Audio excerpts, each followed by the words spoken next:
Are you tired of struggling with your options trading?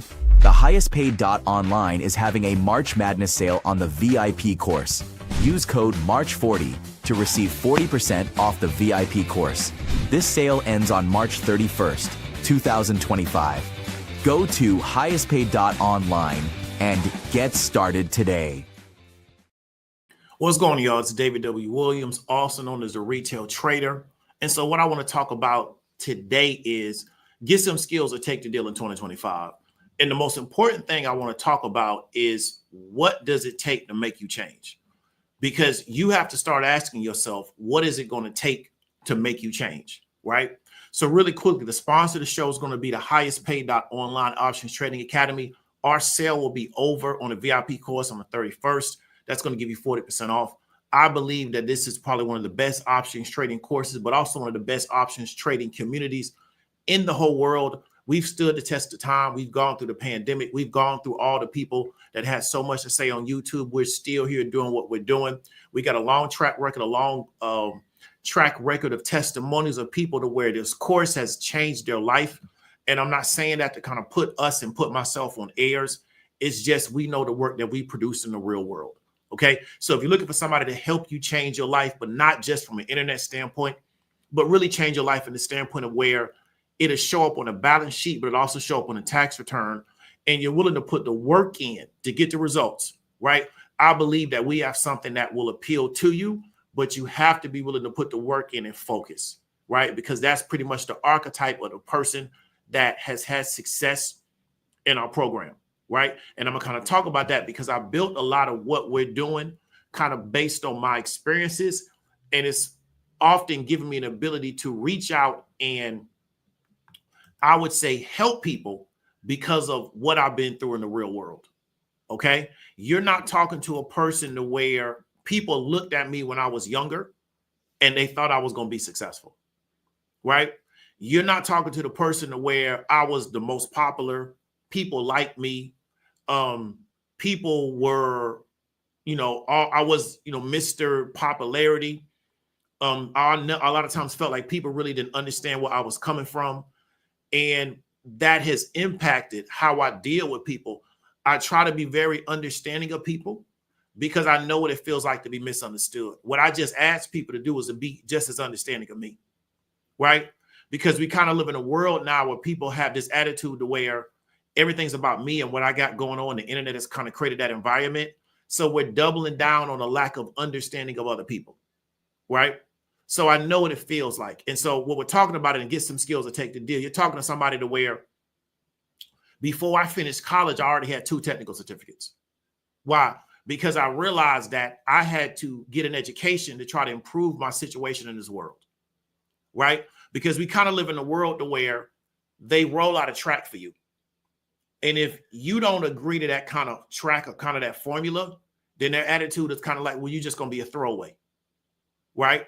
And so then what can happen is you can find out really, really quickly that you have been kind of partitioned and segmented to a lot of lower income opportunities, to a lot of lower income environments. And then you start to adjust to that type of lifestyle. And it can be very difficult to get out because why? End of the day, you got to live life, right? So while you're trying to change things, you got everything else going on.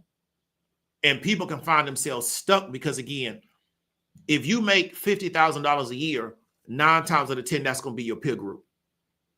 So you may not know how to make an extra $50,000 a year because that can be your peer group. Then what those people watch and talk about becomes what you watch and talk about, right?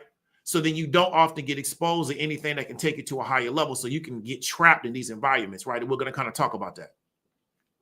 But what has really helped me, and I believe, reach out to people, help people, and have a real big heart for people, not just from an academic standpoint, not just from a, what people will call a social justice standpoint, which I really don't believe in. I believe in economic justice, is the fact that I've been personally in a lot of situations that are equivalent or sometimes worse than a lot of people I deal with, right? I know what it's like to work 2 jobs. I know what it's like to work and not have enough money coming in. So unlike a lot of these people on the YouTube, I don't try to present this idea of where, I just jumped on the YouTube and all of a sudden I just started making money. I always was making money doing whatever, or the YouTube didn't make me. So I want you to understand the reason why I'm really a big fan of talking about real life all the time is because real life made me. YouTube didn't make me. YouTube can't make me. I'm struggling to get 10,000 subs, right? So YouTube can't make me. So real life made me. YouTube didn't make me. And so we're going to kind of talk about that. So it's always challenging to me to where we have people to where the internet and YouTube made them, not the real world made them. And they went to YouTube and they start telling people like, well, this should be your level of economic success. But in reality, right, the majority of people are not going to be an internet sensation. They got to go live in the real world. I'm not against you doing something on YouTube. I do stuff on YouTube. Erica Williams and me probably got one of the best digital YouTube courses, right? Digital real estate courses in the game. You need to look her up for that. But what I'm trying to tell you is that there's a real world out here. And often what we're doing is we're not really thinking about how the real world works. We're trying to live in a false world. And that's never going to work out for you. And you're going to continue to get older and older and older and older trying to make this false situation work. And I'm not perfect. I'm not the best definition of perfect. I've made mistakes. I've done things wrong. But I've never bought into, right, that I'm just so above everybody else. So I don't understand where they're coming from. And it's because of what I've been through. One thing I've realized as I've gotten older is God took me through certain things so I can understand where other people is coming from, right? So now at this point in my life, I can sit down and talk to different types of people. And it's not that I just want to help them, as I can understand where they're coming from. Why? Because I've been where a lot of people was at. And I haven't again. I'm not the person where people looked at me coming up, thought I was going to be the most successful person in the world, right? A lot of people didn't like me because they thought I had an attitude. Sometimes people still think I got an attitude today, right? But one thing about me is I didn't let those people's definition of me keep me inside a box, right? Because of my personality, I was offended that people thought less of me, right? To where they thought, well, you know, he ain't nobody that we ever got to worry about. We don't have to really invest in him. And also, once things got tough, they found something else to do, but you're going to find that out in life. A lot of people with you on the upswing of the situation. Once we get to some rocky roads, they find something else to do. That's how life goes. You can't get caught up in that. Right? You got to keep pushing and build your situation, because a lot of people, they with you on the upswing. Once things get tough, once things get shaky, they find something else to do. Another thing, you know, anybody that plays sports knows this. When people find out that you may not work the way they thought you was going to work, they do something, they figure out something else to do. You no longer have that same kind of value to them. It's like if you try out for a team and they want you to play a certain role on the team. And then once they realize you can't play that role, they ship you back home because they don't need you, because you're here to play a role. And that's how a lot of people deal with folks, is that, well, you work in my life because you can play this role. And then once you can't play that role, well, you have no longer have value. The internet has really built that up because people think I can find a new person on the internet, right? When I was coming up, it wasn't no new people on the internet. You had to deal with the people in your real world. But people think, well, I can find a new person on the internet. Well, I can find a new community on the internet.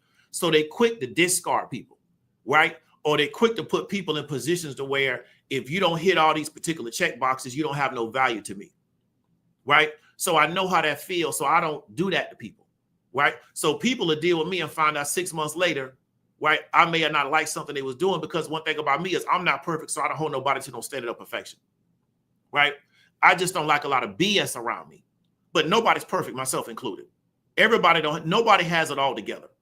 Right? Even people that you think are so successful. Behind closed doors, they going through stuff, right? Money's not an indicator that you got it all together. A lot of people in this world got money. They don't have their life together. They just got money, right? So you got to understand is that you need to start asking yourself, what does it take to make you change? If it's not what I'm offering to make your life change, is it what Erica's offering, right? Erica got different offers than me. If it's not what Erica's offering, is it what By the Hood's offering? If it's not what By the Hood's offering, is it what Dr. Chaz is offering? Right? But if it's not what Dr. Chaz is offering, is it what TAM with Women in Linux is offering? I don't know if you're a man, if you can take that course. It's not as discriminatory, but it is what it is. Is it what they're offering? What is it going to take to make you change? Okay? Because if you kind of get caught in a scenario of life, right, and it's not about you growing and developing as a person, I'm telling you, you're going to stagnate and you're going to end up getting taken up out of here by one way or another. And that's something I want you to really understand.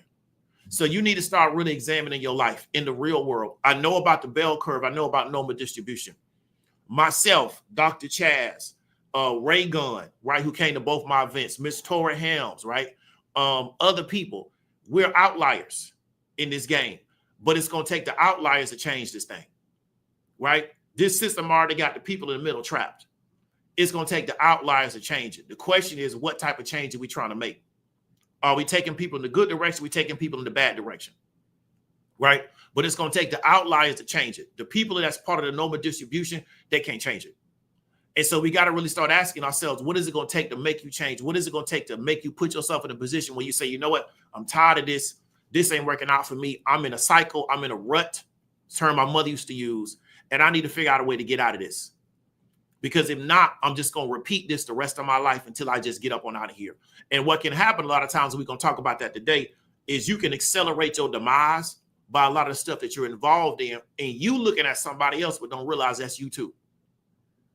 Because of the internet, right? So now because of the internet, we get all different type of stories. You think that's the next person, but really that's coming your way too. Okay. I was talking to somebody earlier. I'm gonna get into this a little bit later. I live in the metro area of Atlanta. Over the past 10 years, I talked about this in an earlier video. It's a list of people in entertainment in this metro. They no longer here anymore. It's a long list of people. And if they still here, they fell off. You ain't heard from them. You don't know what they got going on. Right? Because they got stuck in a rut. And we're going to talk about that. Okay? So that's what I'm going to talk about today. But keep asking yourself, what is it going to take to make you change? Because the goal of this channel is for not you just to watch me. If you want to, I'm not TV. And I know people think I'm sounding like an a-hole when I tell you that. I'm telling you that because I'm trying to get you to do something different. Okay? That's why I keep talking to you like this. Right? It's not to be disrespectful. I'm trying to get you to do something different. So then what is it going to take for you to find your confidence, for you to do something different? What is it going to take for you to get so disgusted when you do something different? Because what motivates me is I feel like people think less of me. Right? When somebody says, hey, you know what, we want to have nothing to do with me no more. I feel like, oh, you know, they did that because they think less of me. Right? So I got that kind of mentality like Jordan, to where I just take stuff personal. And I don't mean personal from an antagonistic standpoint, like I want to do something to the person. I just convince myself that the way they moving like that is because they think less of me. All right. So I got to do something to prove that their assumptions around me or their assessment of me is incorrect. And I just convince myself of that.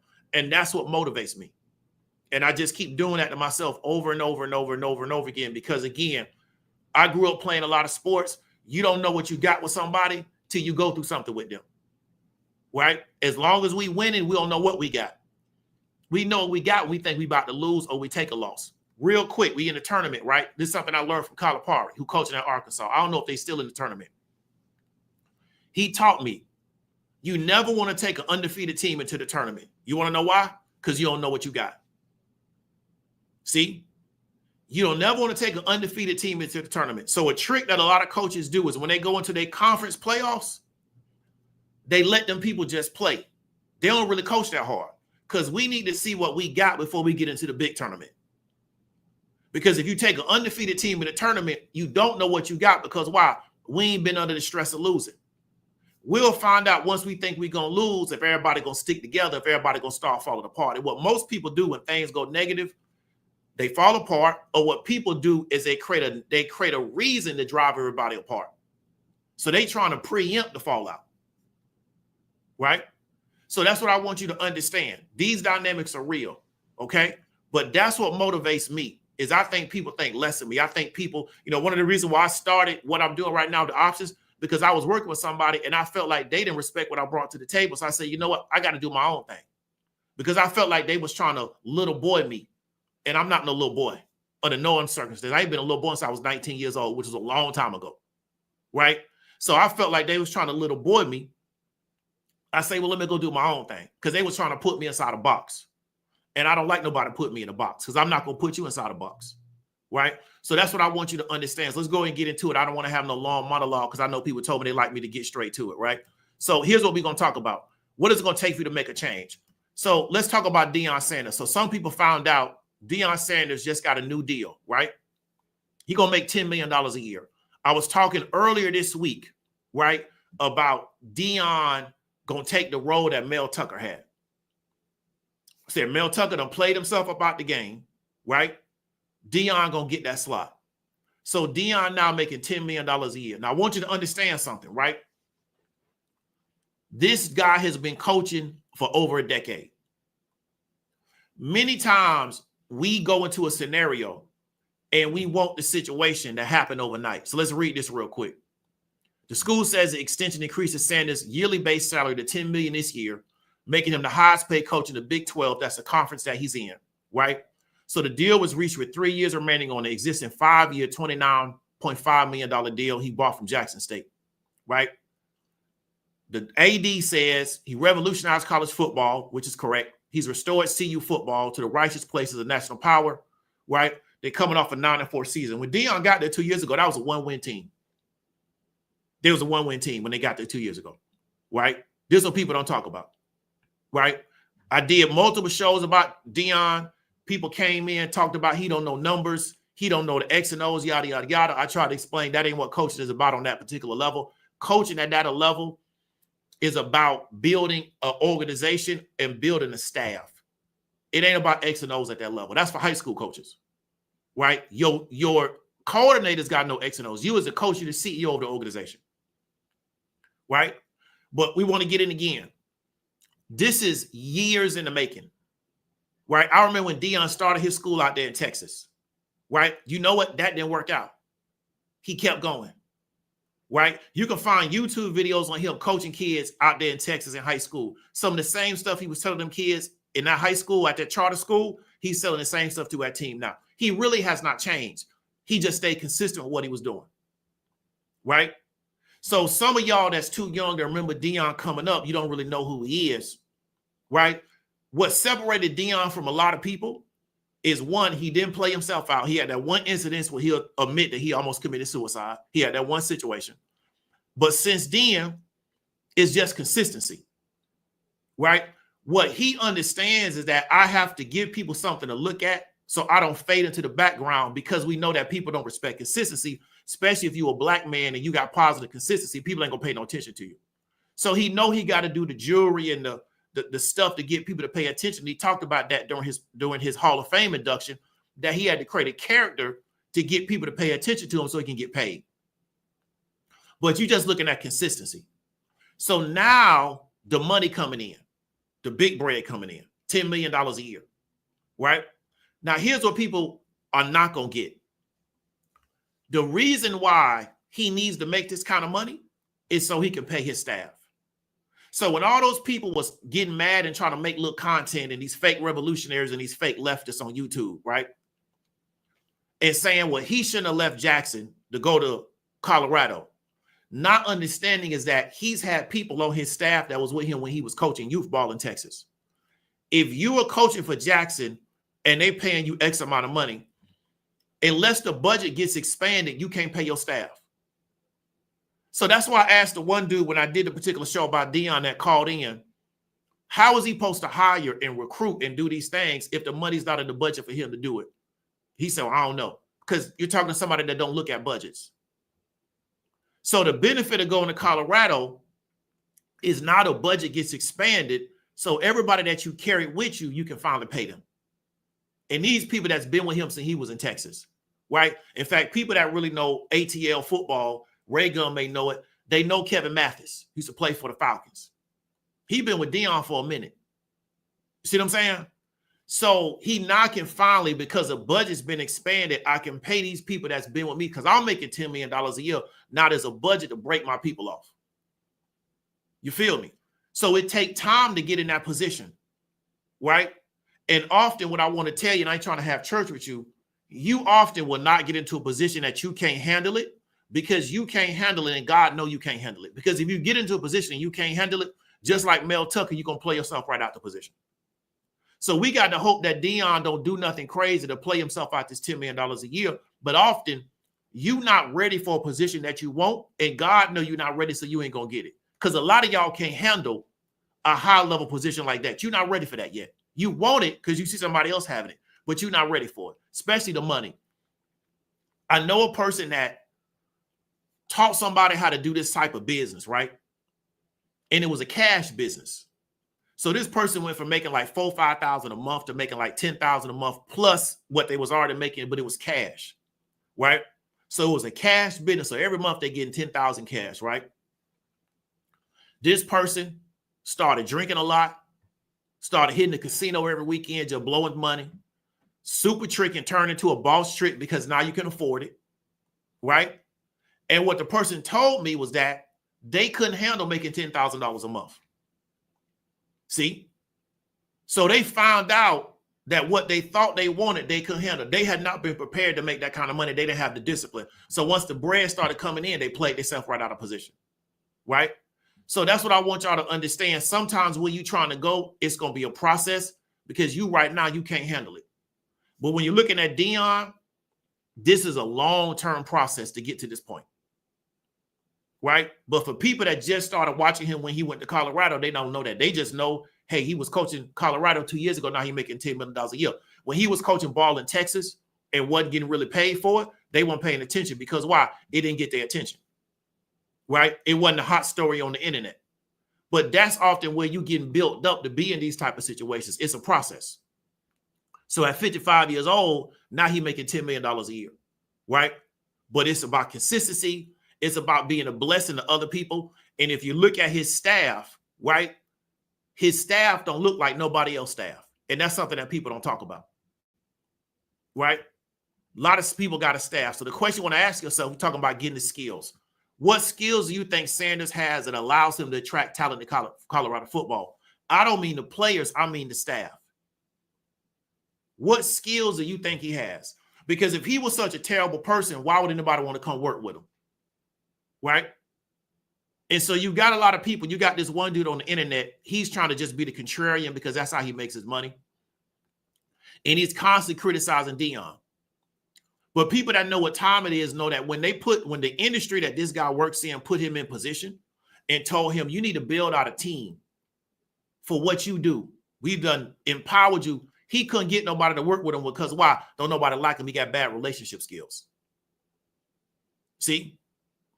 So you got to realize is that there's a skill around networking, building relationships, building rapport with people, right? Building friendships that can allow you to build something, right? Way before the money ever show up.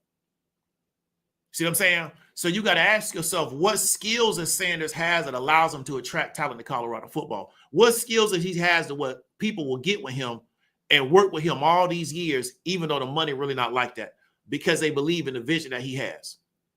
That's a skill. A lot of people can't do that, right? And so that's what you want to understand.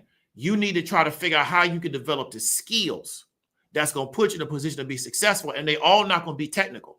They all not going to be academic. They all not going to be learned. Some of them are going to be relationship skills, which a lot of us struggle in, which is why we churn people so much, because we struggle with the relationship part, right? Because we always think there's going to be another person for us to go find. One day you're going to run out of people to want to deal with you, right? So then you just going to have to accept I ain't got nobody. But people is buying into that. Well, I ain't got nobody. I'm just going to be cool by myself because they know they don't ran out of people that want to deal with them because they haven't really worked on developing that relationship skill, right? But that can be bigger than the money, right, that you're making. And also the relationship skill can bring you money later on because of the relationships you built, right? So that's something I'm constantly working on. Is how do I keep building up my relationship skills, right? Not perfect, have not done everything perfect. But you'll never get me to get on this YouTube and tell people, oh man, just cut people off, just throw people off. Man, let me tell you something. You never know. I had a guy tell me years ago, he was a video producer. He told me we was in college. He said, it's not the grade you make, it's the hand you shake, right? So a lot of people neglect relationships because they're being ministered to by somebody on the internet that wants you to have no relationship, so you stay right next to them because they're trying to build their internet situation up. And we have a lot of people on the internet that are failures in life. And all they got to talk about their life is how they was a failure, and they just attract other failures because, again, the mass audience is the middle part of that bell curve. The majority of people that's in this community, they statistical outliers. They movers and shakers. They people that really get things done in the real world. They're not just watchers. They're not bench warmers in this game, right? So I don't want you to fall back into that group of people, okay? Because it's people like Deion. Let me tell you a story about Deion real quick. When he was in Washington, a lot of y'all don't know he played for the Skins, right? He told the owner that if you don't hire a certain coach, I ain't gonna play here no more. See, people don't know them type of stories about him, right? And y'all could go and do the research on who the coach was. He told Snyder, hey, man, if you don't hire this dude, I ain't going to play here no more. See? So these stories don't get told how he took his celebrity and took his status and took a stand and say, y'all need to hire this man as a coach because I know what time it is in this league and I know how y'all be trying to play little games with coaching. If you don't hire this dude, I ain't gonna play here no more. So he leveraging his status. See, these are the type of stories that don't get told. So the relationships get built over the years, over the decades. And then now what you can do is you can leverage those relationships to put yourself in a position because why? I spent the last 10, 15, 20 years building relationships with people, right? Not saying everything will go perfect. Not saying that you're not going to have some arguments, discrepancies, yada, yada, yada. But what we're not doing is we're not trying to sabotage and destroy the relationship, right? Because we don't value relationships. We're not neglecting the relationship because we don't value relationships. Right. And again, I'm going to say this, and this is something I've seen in real life in my own family. Right. And I got people in my family been married literally since the 50s and the 60s. You don't know what you got with somebody till you go through something. Right. And you should want to go through stuff with people so you can know what you got with them. Right. You shouldn't want everything to be, peaches and cream all the time. Right. Because you don't know what you got. And I'm not saying that you should ask to have negative stuff happen to you. But until you've been through stuff with people, you really don't know what you got. Right? If you always having money, that's when you meet that person. Okay. See what happened when the money ain't like that no more. Now you're going to find out what you got in them. Let's keep going. So let's talk about this situation with young Scooter. We're going to go ahead and get into this real quick. So some of y'all ain't from the Atlanta area. Y'all don't know who young Scooter is, right? Let's go ahead and get into that. He died the other day. Okay. 39 years old. People say he got into a shootout with the police. We found out that they're claiming that he tried to jump a fence coming up out of a house. And we believe currently right now that he ruptured an artery. And that's what killed him. Okay. His real name is Kenneth Edward Bailey. Some of y'all not going to know him because y'all not in the street music like that. All my ATL people know what time it is. He's been making music out here, from my understanding, a little bit over a decade. Right. Got some decent music. Never really hit real big. One of the reasons because he was very much street oriented. Right. But here's what I want you to understand. I had a person that I was raised with, I want to say 3 to 4 months ago now, right? He got killed in our neighborhood at like maybe 3, 4 o'clock in the morning, walking. So when I got the word back that he got killed, that he got shot, I asked the person, what he doing out there late at night walking anyway? Right? Again, what I want to ask you is, what does it take you to make a change? I'm looking at Scooter, which real last name is Bailey, right? What is he doing at this stage of his life involved in this type of stuff over there by Lakewood? People that know the Atlanta area know what Lakewood at. What he doing over there involved in this type of stuff at this stage of your life, right? I'm too old to run from the police. And I don't feel old. I'm just too old to run from the police. The police try to jam me up, man. It is what it is. I got to go get a lawyer. I'm not running from the police. You didn't try to run. I'm not saying I wouldn't jump on no plane. I'm talking about like physically run from the police. I'm not doing that. Right? I just got to get a lawyer. We got to work it out. I'm not going to be physically running from no police. Okay? Just not going to do it. Right? We seen you. When they put them cases on you, he just turned himself in. Let the lawyer fight it out. Right? Not saying I wouldn't, if I had the bread, do a Russell Simmons, go to battle. I'm saying I'm not going to be on the street and something happened. I'm just going to start running from the police. They just got to arrest me. And I just got to go to, we're saying we just got to be going. I got to go to jail. Let's go through the process, get a lawyer. Let's figure it out. So I don't understand at your age, what are you doing running from the police? Right? So what's going on the way you so fearful that the police going to arrest you and you don't want to go to jail and get a lawyer and go through the process? Right? And so that's what I want you to understand. At his age, why is you still moving like that? So the question we want to ask ourselves is, what skills could Bailey have learned so he was not running from the police after a decade of music? Right? So we know who you're supposed to be out here in Atlanta. Okay. For some reason, you ain't bossed up at a level to where you separated. Because I'm figuring based on who you're supposed to be out here in the city, you in Duluth somewhere ducked off. That's what I would be doing because I'm ducked off. And I ain't who Scooter is. And I'm ducked off. Right? And when I go to Orlando, I'll be ducked off. Last time I went to Orlando, I was so ducked off, I couldn't get into Orlando. That's how far away I was. I'll be ducked off. I don't be nowhere around nothing. I'll be way, way, way out the way, bro. And I come in, do my little ones, twos, and get out of the way and be ducked off somewhere behind 4 and 5 closed doors. That's how you get bossed up out here. I don't understand. I don't get, everybody move different, though. So what I'm trying to figure out is at this stage in the life of your life, is stage in the game, what you doing in Lakewood, right? To the point to where something happened and now you running from the police. And that they claim is a cause of your death. Let's see what the autopsy come out, you know what I'm saying, from the medical examiner. But what skills could he have learned? So again, when you don't make changes in life, you're going to stay stagnated. And if you stagnate, you ain't going to make it. Because we see that everything just keep moving and you standing still, right? So everything just keep moving, you standing still. This is 2025. This ain't 2012. This ain't 2015. And again, if you looked at all of those Atlanta artists from that quote unquote trap era, a lot of them ain't here no more. A lot of them doing a whole bunch of time in prison, right? A lot of time, I forgot that dude name, man, called a gang of time. A lot of them do a lot of time in prison. And a lot of them just fell off. That whole era pretty much is over. It took about 10 years, maybe 15, and that whole era is over with, right? And so that's what I want you to understand. I want to always encouraging you to skill up, to keep developing skills, to keep developing skills, to keep developing skills, to keep learning and applying. Don't get stuck nowhere thinking, oh, man, it's just sweet. Because you'll look up, man, and the whole landscape would have been changed. And you'll look around and everything will be different. And you'll be the only person still left doing it, right? So that's what I want you to understand, man. It's very, very unfortunate, right?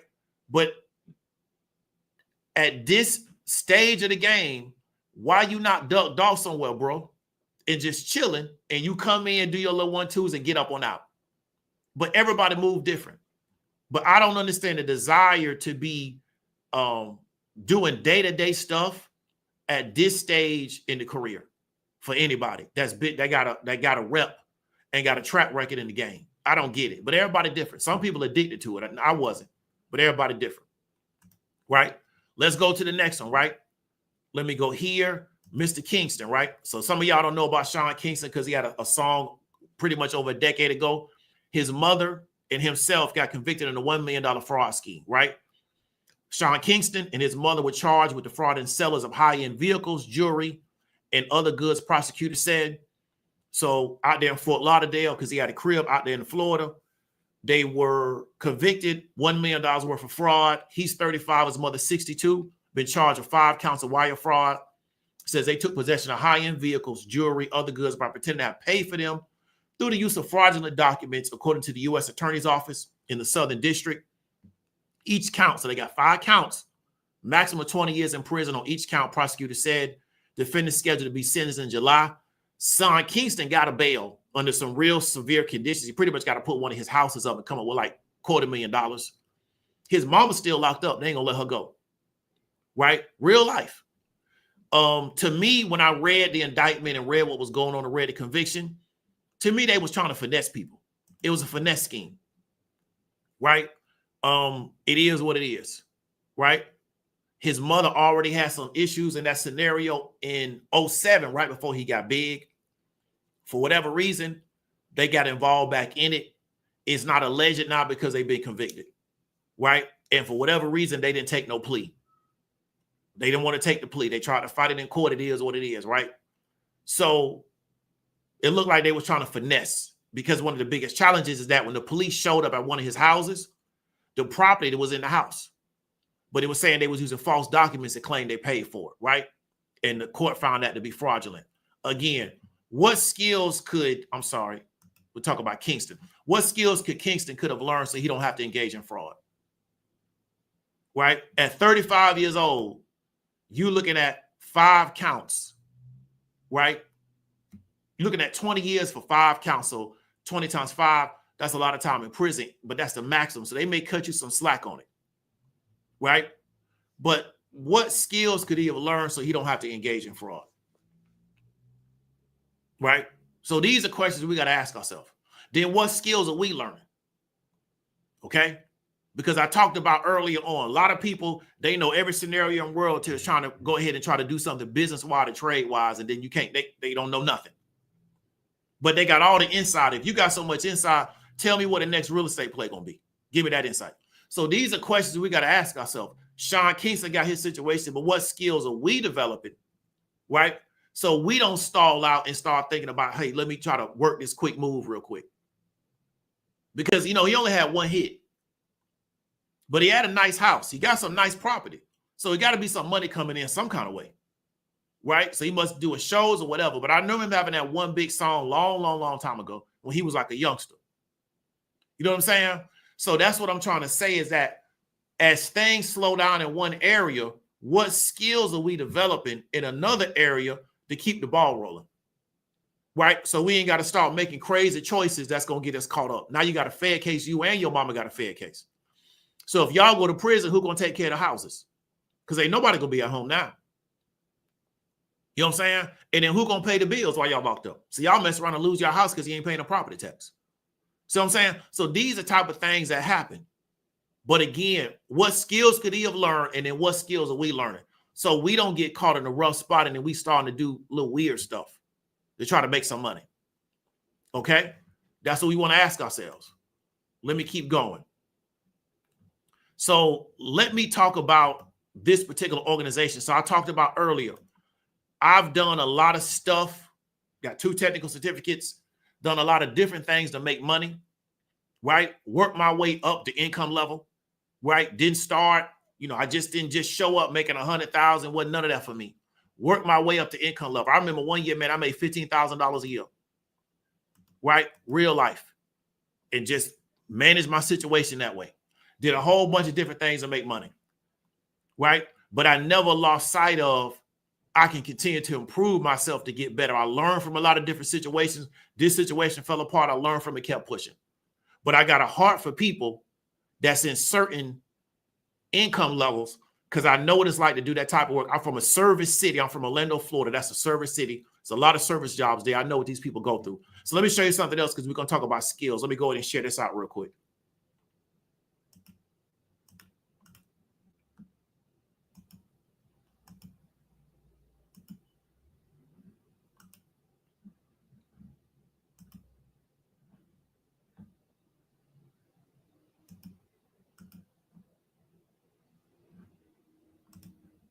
Announce that we have won a small victory and we're going to get a raise. It's still not enough. It's going to take 3 years to get us to the full amount. Waffle House is making millions of dollars a year. Why can't our raise be immediate so that we can meet our needs, so that we can better serve their customers? If we can't eat, if we can't sleep, if we have nowhere to go, how are we supposed to show up and give 110%?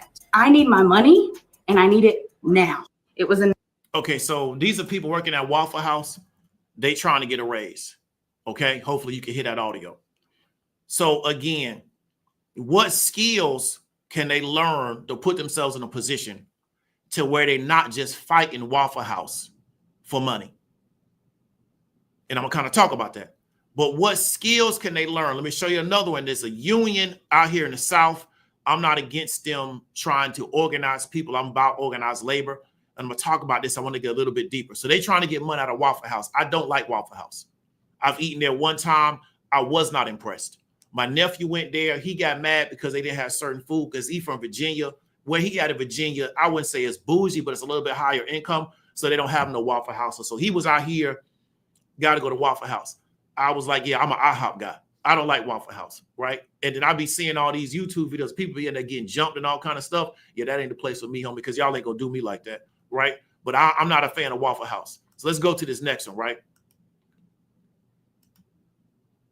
Okay. So I want to not do the audio, but show you.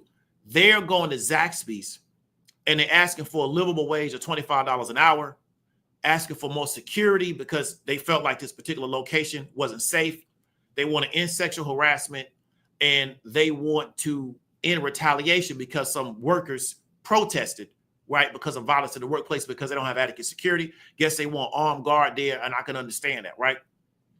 But they want a livable wage of $25 an hour. So you're trying to get Zaxby's to give you $25 an hour. So I wonder what they're currently making.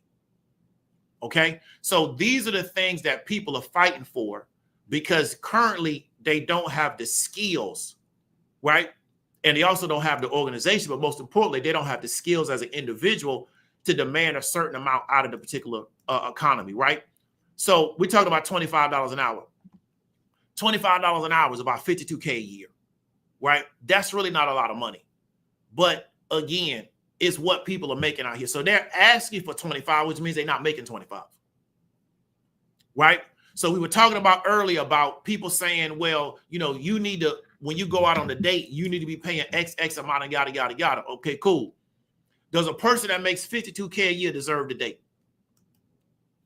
That's the question we ask in the audience. So we know we got numbers of what people are making. They asking for 25 an hour. We know they're making under that because we know what 25 an hour is, and that's what they're asking for, so they're not making it. So if a person making $52K a year, let's say you're a man working at Zaxby's, you make $52K a year. Do you deserve the date at $52K a year?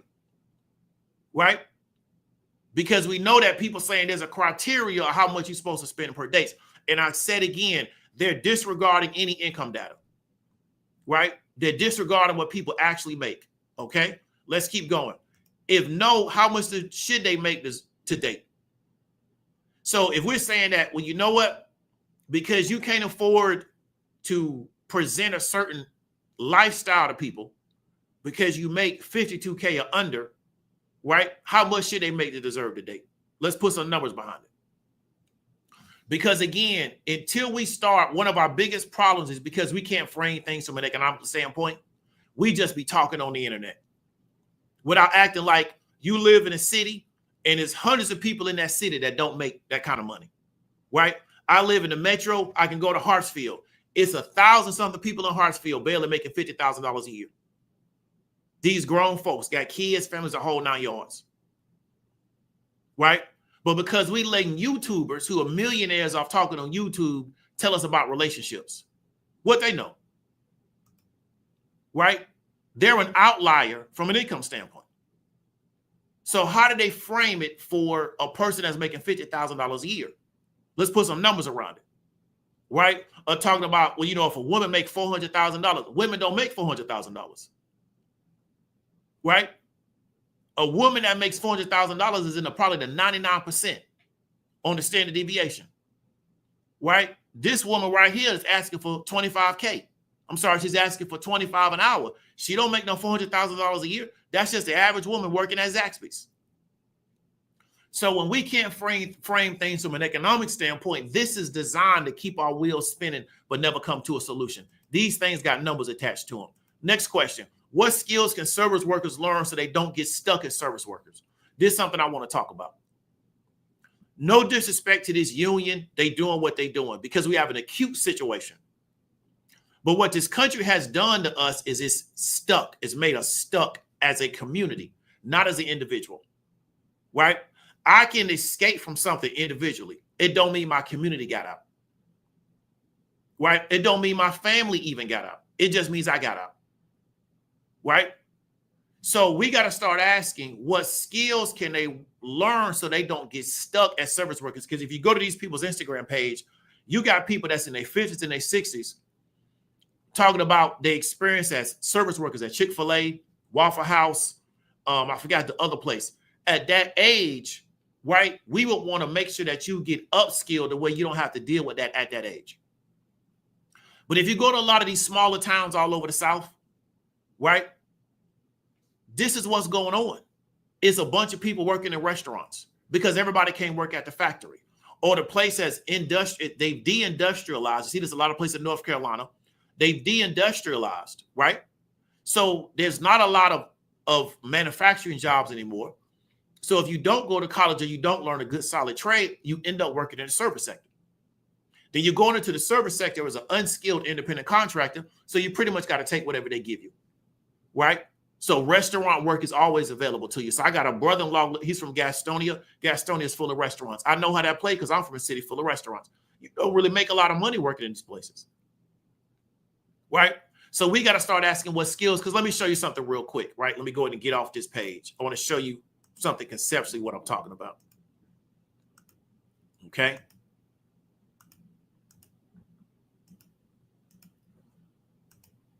This is what's happening to us as a group of people, not as an individual, as a group. So the concept of football is you start on one side of the field and you work the ball to the other side of the field into the end zone, right? That's the concept. If your offense isn't working real well, what happens is you start over again and you start over again. So you got 4 downs to make a first down. But normally what happens is, so you don't turn the ball over, is you kick the ball on 4th down to the other team. So then what happens is you start over again and you start over again and you start over again. And you'll see some games where one offense can barely get over the 50-yard line, right? So what has happened to us in this country is our growth has been stagnated. So what we do is we just stay on the other side of the 50.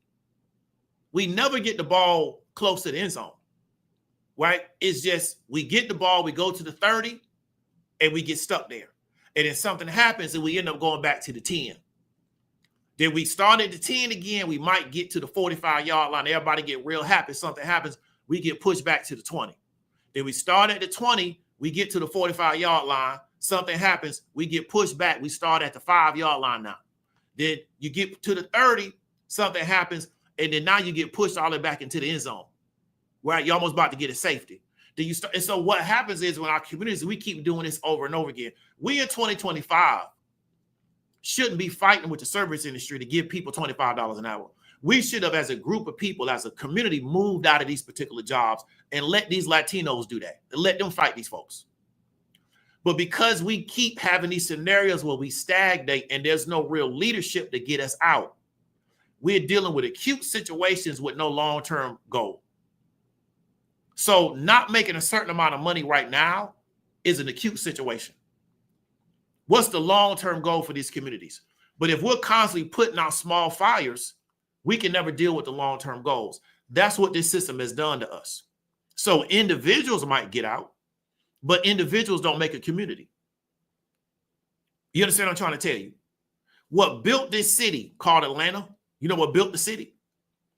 Was Black people in government jobs and Black people in jobs that gave them income security.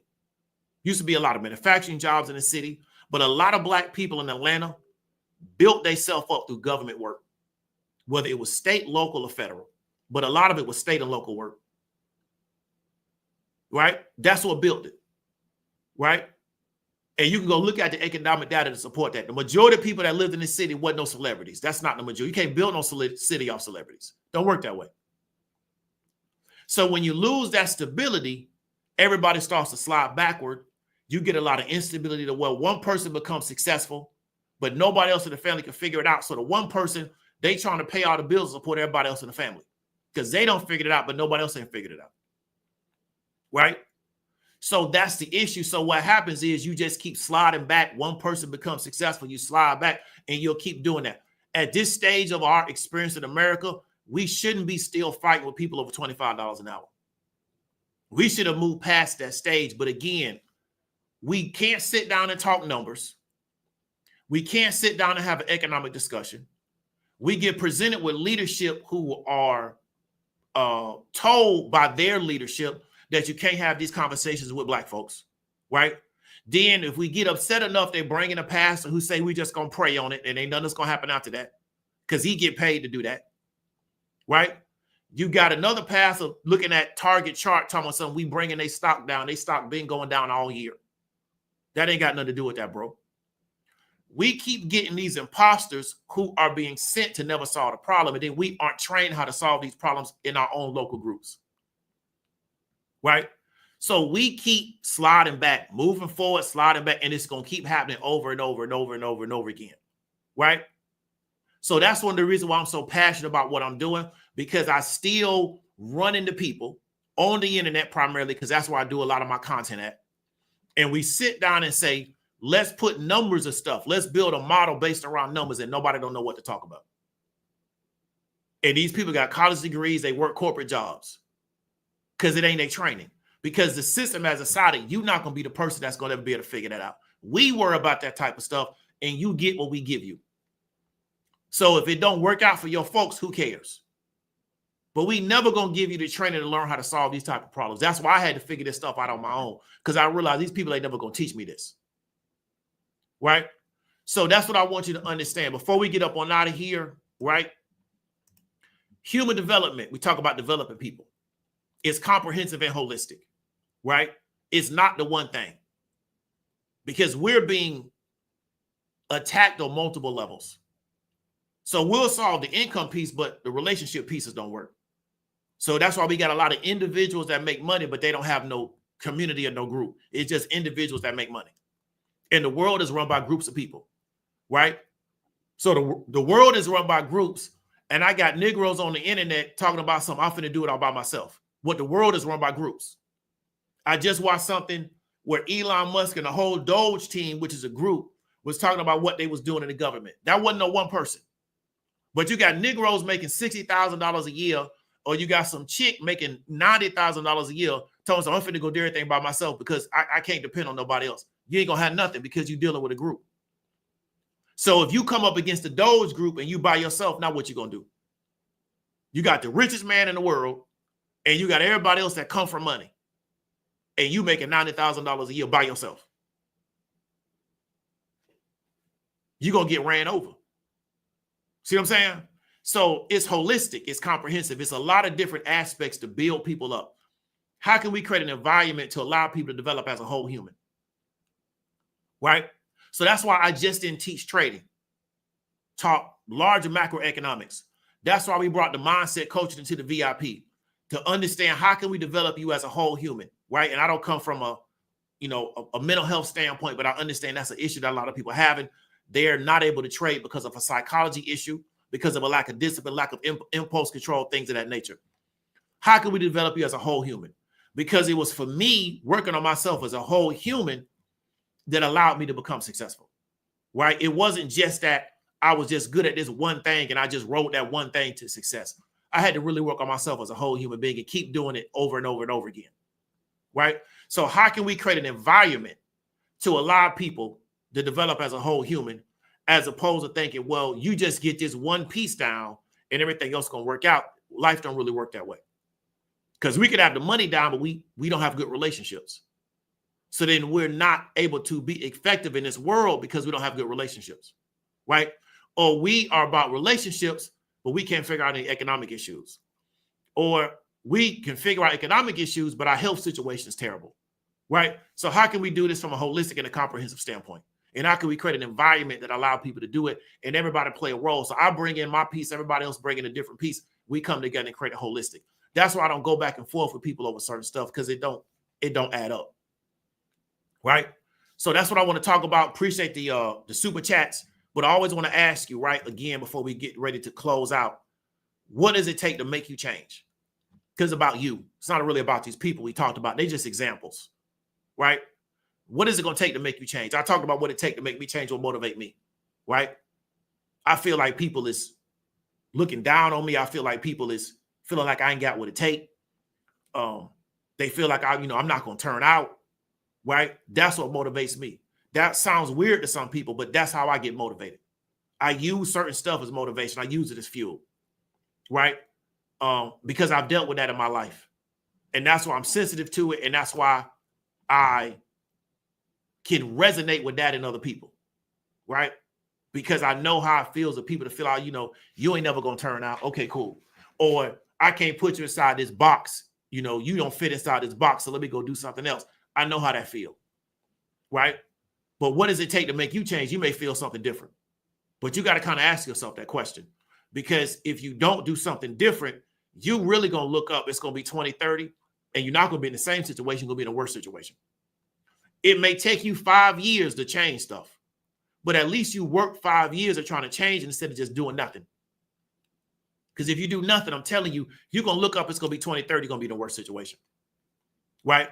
I know a lot of really, really savvy people in the economic space. They really believe that the administration is trying to force a recession, right? You may believe that, not believe it. Most people not even talking about that because we know that Main Street finds out about this stuff last, right?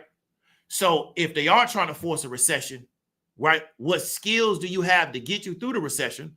And then what skills do you have to where you can benefit if we do come out of a recession, right?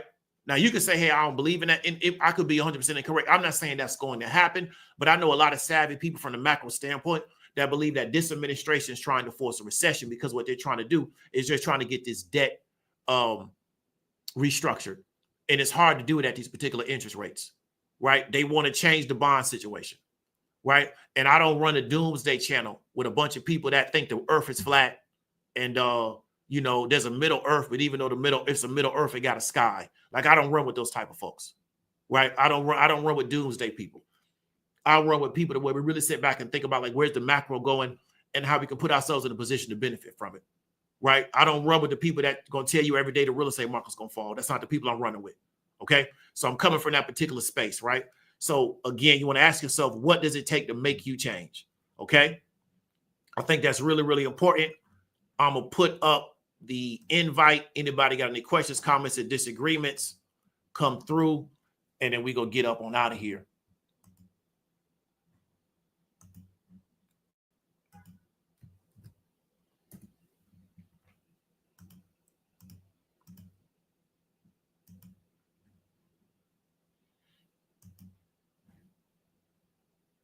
Okay, that's pinned.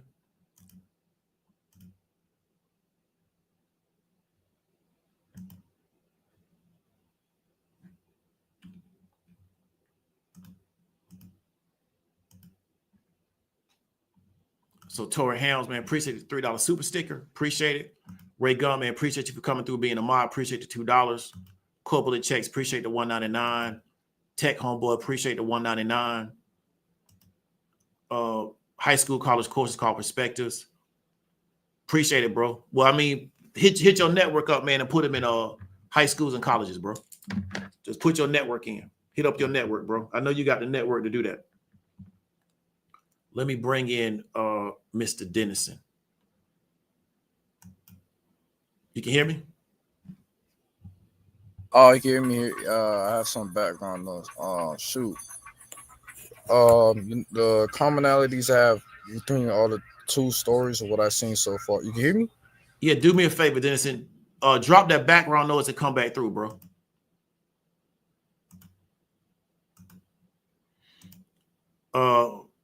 You can hear me, Sarah? Hi, Dave. Good I'm afternoon. Good afternoon. How are you? Good evening. Yes. Hi.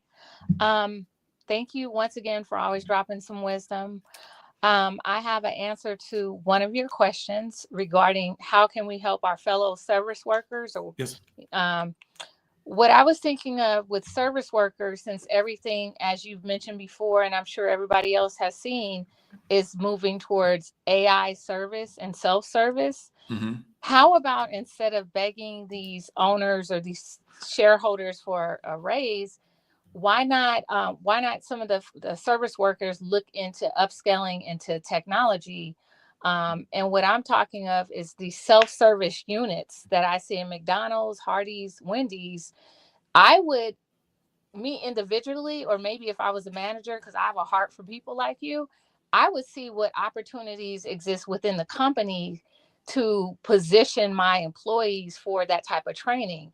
Mm-hmm. It might be a thing where they can be trained in how to service the actual self-service stands, or maybe the company might pay them to go back to school for some of this AI training or tech training. That makes sense. So you think the move would be for them to get technical education and how to kind of deal with some of those self-service units? Absolutely. Yes, Absolutely. Because what I was thinking of, especially when you're working for companies, well-established fast food organizations like Wendy's, Burger King, McDonald's, especially, they have a pretty good track record, especially Chick-fil-A, of promoting from within. Mm-hmm. So maybe the ask, Dave, could be, okay, now you may not be able to give us $25. Maybe you could increase us maybe $8. That may not make a difference. But more importantly, can you pay for us to upskill in these areas? You know, maybe some of the workers that know they've been there for a while, they work really good with customers. Maybe the ask could be, can you train me to work with this technology? You know, also, I know McDonald's and other organizations, they will put them in position for being owners or franchisees, right, Dave? So that would be my ask, because I'm originally from SoCal. I live here in Atlanta. We've seen what happened in California when they forced owners to increase minimum wage. Yeah, they increased it, and then they fired everybody, and then they hired contractors. You know, so I'm a Gen Xer, and I know that, you know, Dave, when we work these jobs, and they're low skill jobs, and that's no dig to anybody, but it was never meant for us to be adults or aging elderly workers in these low skill positions. So you know, we can't even have our kids or like neighborhood teens get these jobs because they're competing with people in their 40s, 50s and up, you know? So to me, that would be the ask. And I see these people, you know, at my Wendy's, and I'm always thanking them. Thank you for your service. You're doing a good job, encouraging them. But at this rate, we're not going to go back to the 80s and 90s, the golden years of customer service. So I would say to anybody who's listening, you know, let's encourage these people to seek out training and technology at, you know, community colleges. Yeah, I agree with you. But do you think, because they are currently at that, so we know for a lot of them what skills they're bringing to the table? Yes. What do you think needs to be done from a preliminary standpoint to put them in a position to not get tech trained? So one thing we talk about on this particular channel is a lot of people struggle with doing numbers. Yes. So do we think that they can now move into a tech space, or do we need like some, maybe, and this is what I had to go when I went to community college, maybe some remedial training to where now they can do tech stuff?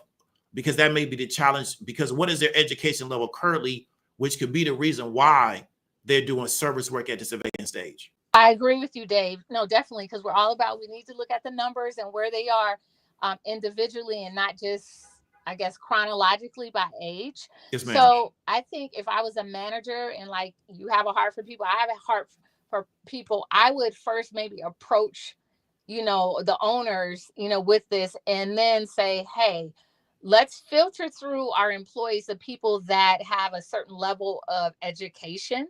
You know, maybe that would be our first data set, you know, then you have a second data set. And then maybe the third data set are people that are totally remedial. And maybe, you know, obviously the route wouldn't be from them 1 to 100. Maybe it would be paying for them to actually have just some basic education. But with your first data set of people that have some level of, you know, a high school diploma, or maybe a year or two of college, maybe that will be your sweet, or, you know, low-hanging fruit that you can send to a local college and have them upskilled to work with these self-service units, you know? Ma'am. Yes, ma'am. Yes, ma'am. And then the other thing I was going to say is I'm an entrepreneur. I own a salon. I'm looking, by God's grace, I'm looking to scale my business. I'm at a point where I have to. I have a nail salon, and I've worked at cosmetology school, trained people. And I was, you know, by default, I think we always want to hire our people. We want to do this. I always tell the people, the young women I train, you know, if we want to scale and we want to be able to compete with our fellow Vietnamese, we cannot think individually. We have to think as a group. And time again, I have ran into the issue of people don't want to move as one. So I just said, in order for me and my family to progress, I'm casting my net. So I'm actually going to hire somebody to recruit from all different ethnic groups, because I want to scale. But I agree with you. People within our community, we fail to realize that wealth is created through families, through marriage. And, you know, people don't share the same faith, but we miss that part, and we think so individualistic. So that's all I wanted to say. And thank you again for your wisdom. All right, appreciate it, man. Be safe out there and good luck with your business. Let us know when you scale, come back through and give us like a breakdown. Yes, sir. God All right, bless. Take all care. right, peace. All right, peace.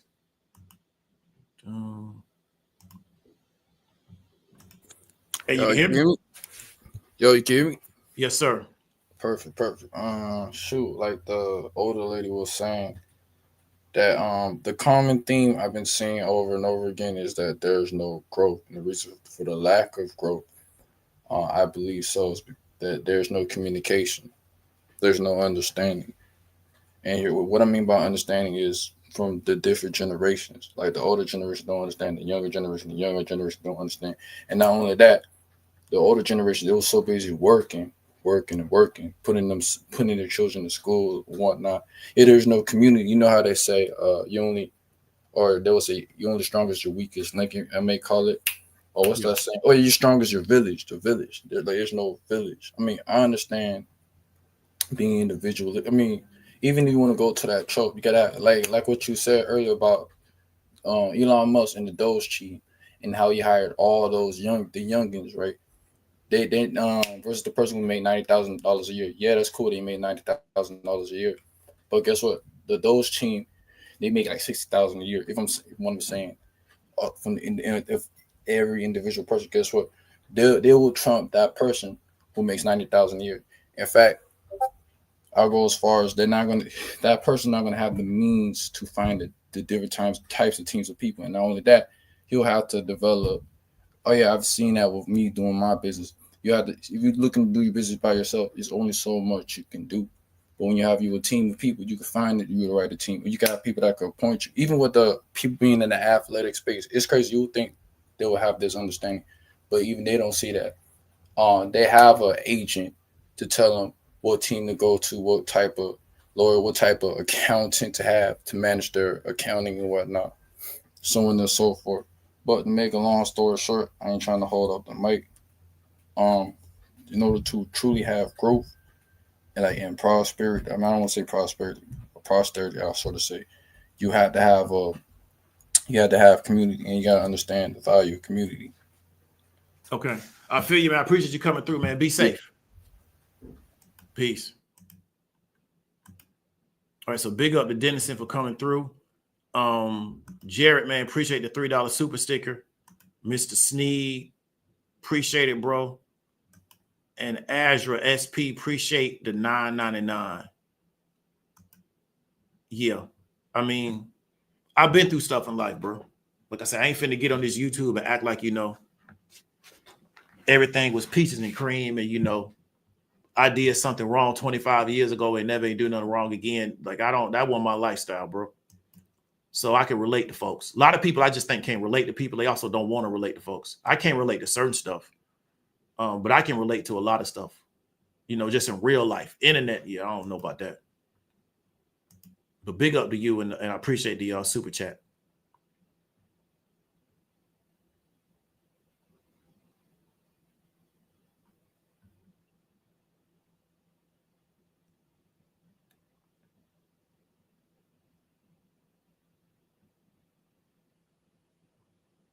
Appreciate it, Miss Brandy Williams. Hit Miss Brandy Williams. Y'all gotta get your taxes in unless y'all gonna get an extension. Hit her up for the extension. I know I had to get one. Because you got an S code. They want you to report early. Yeah, I wasn't ready. So hit up Miss Brandy Williams.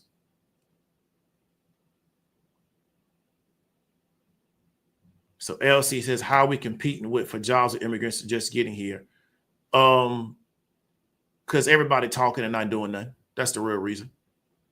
Right? If you convince a population of people to just talk in circles and not really go out here and build real power, that's what happens. Right? So then you now create a population of people, you start to institutionalize people just running their mouth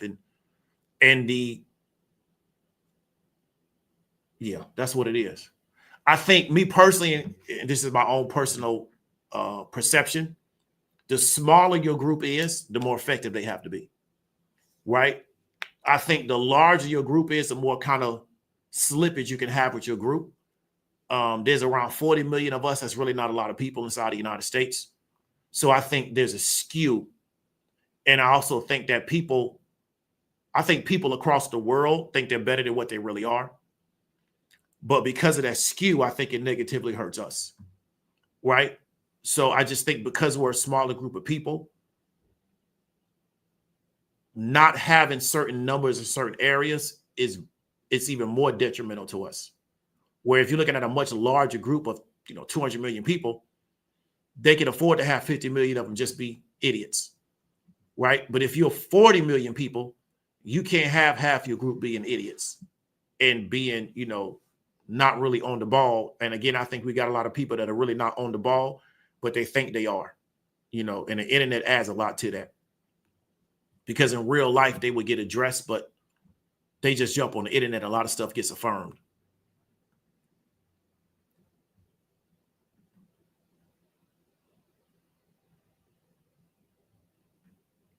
So Goddess Noel says, it's a good comment. I think it's people's background to keeping service jobs. Sometimes they don't know how to get things expunged from their record. I agree with that. Tim Jackson out there in that Dallas, he got a program to expunge stuff off people's record. Big up to him. He was on the show before. Tor Helm says, you work fast food in North Alabama. I knew that I'd be stuck, so I joined the military. I feel you. Ray Gunn say trade skills. I agree. Them trades out there, bro.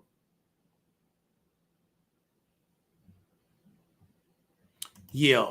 So Asher SB says service workers need to upskill. Most fast food places have implemented self-serve kiosks. Yeah, I went to some chicken spot in Orlando, and you could order on your phone, which I don't want to do because I don't want to download the app because I don't eat there like that. But they do have a kiosk that you order, and then the people just get your order off of the screen from the kitchen. So you don't really need a cashier anymore, right? The kiosk takes the order and also takes your money. And then you ever been to Nando's? I went to Nando's, and Nando's, you order everything off the app, right? So it is what it is.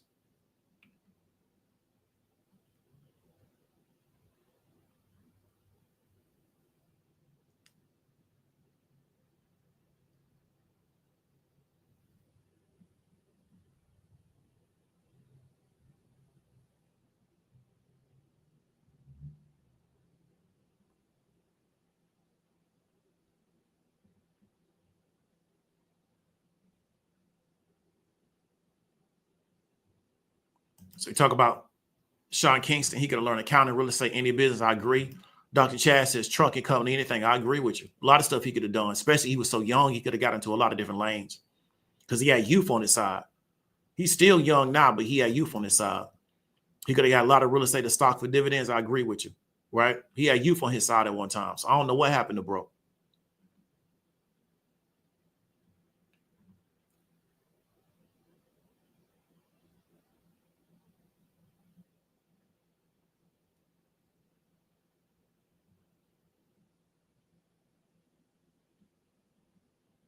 Ray gonna say only Gucci still standing. I feel you. And Gucci out of the way though. Because Gucci used to be moving around out here. Gucci done got out of the way. That's what you got to do.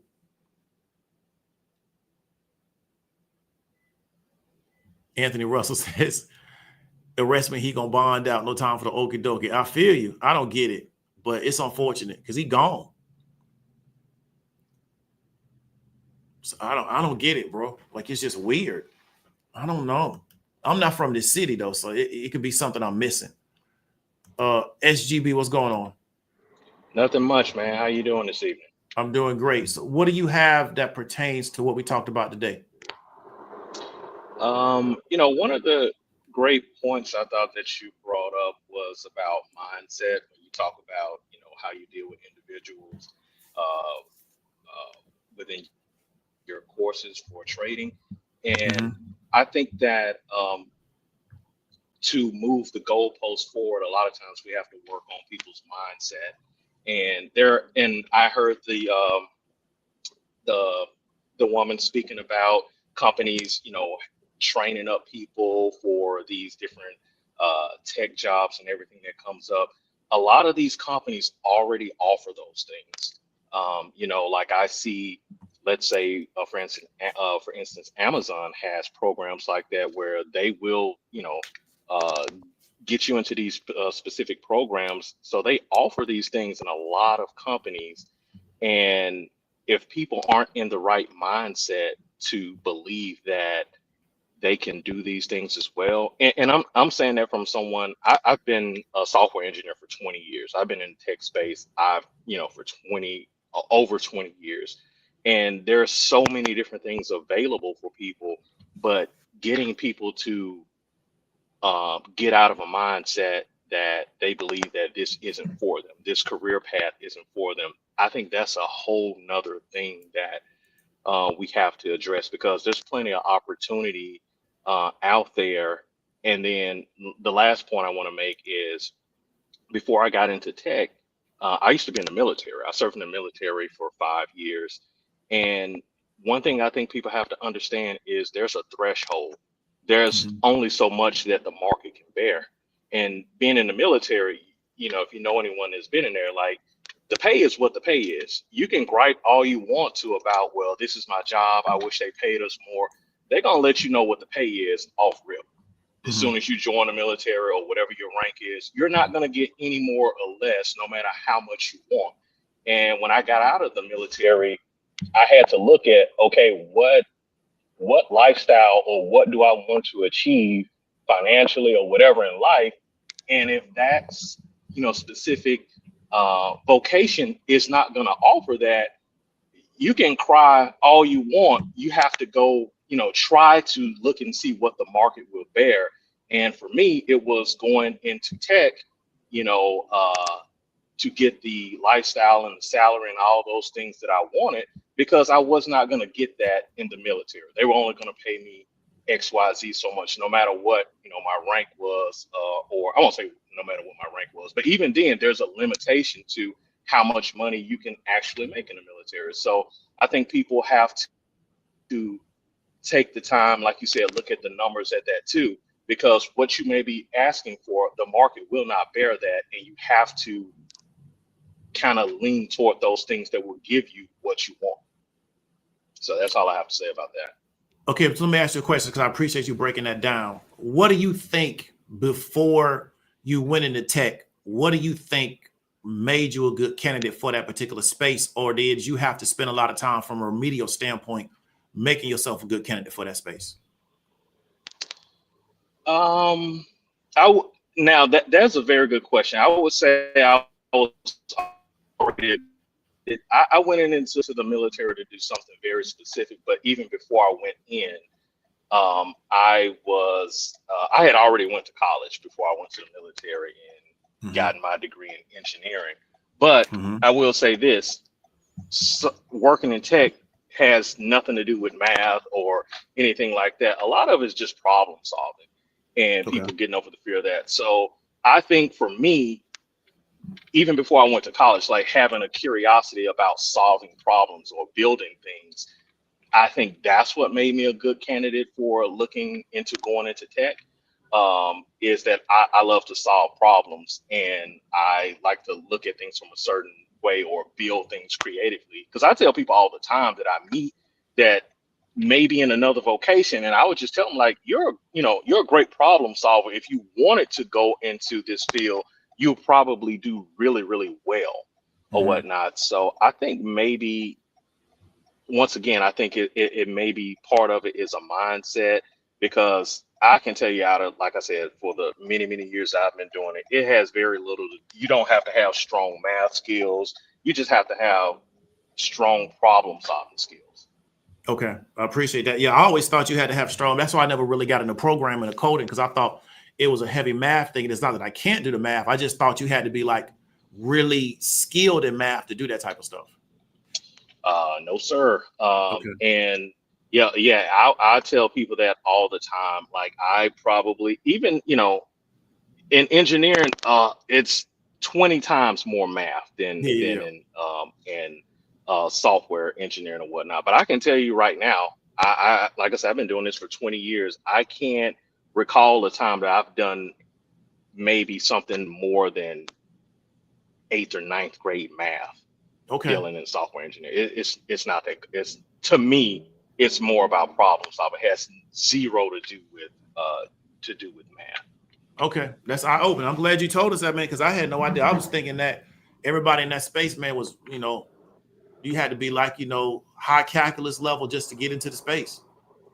Oh, absolutely not. Like, you know, even like I said, in engineering, um, took several levels of calculus and physics and stuff like Yeah. that. Yeah. Software engineering, zero.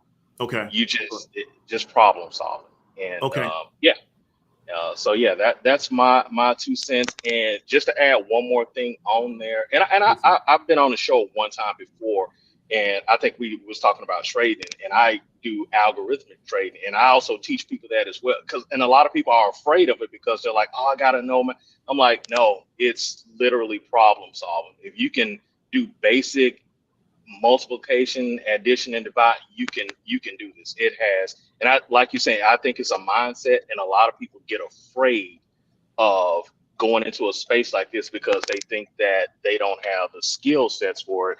And I try to encourage people like, every field in tech is not the same, Yeah. and but it doesn't require a lot of math. It only requires a lot of logical thinking, if you will, and some problem solving skills. So that's it. It's not that, and I try to tell people that it's really not that complicated. Okay. Okay. I'm glad you came through. All right. I appreciate it, man. Be safe out there on that road. All right, man. I appreciate it, and great show again, man. All right. Appreciate it, man. Be easy. All right. So big up to SGB, man, with the algorithm show. I remember him coming in last time. I forgot what we was talking about though. What's up to Miss Alexander out at Deerfield Beach? What's up to Florida? TK, Dr. Chaz in Pensacola. She must be at the beach.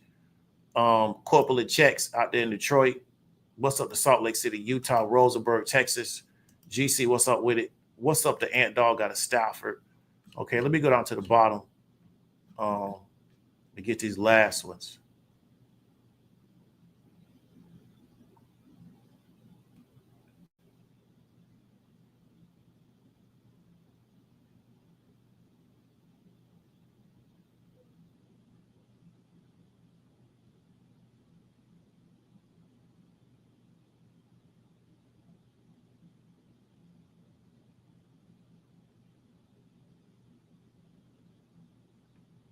GC says the internet has allowed people to curate this perception of themselves. It's not true. Yeah, definitely. Internet is a big thing on that. Internet has made everybody a star. That's not stars in the real world. It's convinced everybody they're a star. You know, and it's a whole lot that come to that. But it's convinced a lot of people that they stars, right? And it's convinced people that the internet can make them a star. So you get a guy who you know couldn't play ball at, I forgot what HBCU, Alcorn, couldn't even get on the field at Alcorn, and you know, turn into an internet celebrity. And people see that and think I'm finna be the next person, right? So it is what it is. And Doc said, started from a remedial standpoint. I feel you. You know, I did the same thing. I wish I'd have made some different choices though, but I didn't know what I didn't know at that time, right? When I went back to school, I wish I'd have made a little bit of different choices than what I went after. But I just got sick of the situation I was in. And like I said again, like, you know, Ed Dog, man, you play sports. What motivates me is I feel like people just, you know, they feeling like I ain't got it. And that's what that's what I was dealing with the place I was working at. I couldn't stand my manager. He was the biggest a-hole in the world. And I just felt like he just felt like I wasn't going to amount to nothing. So that's what really motivated me.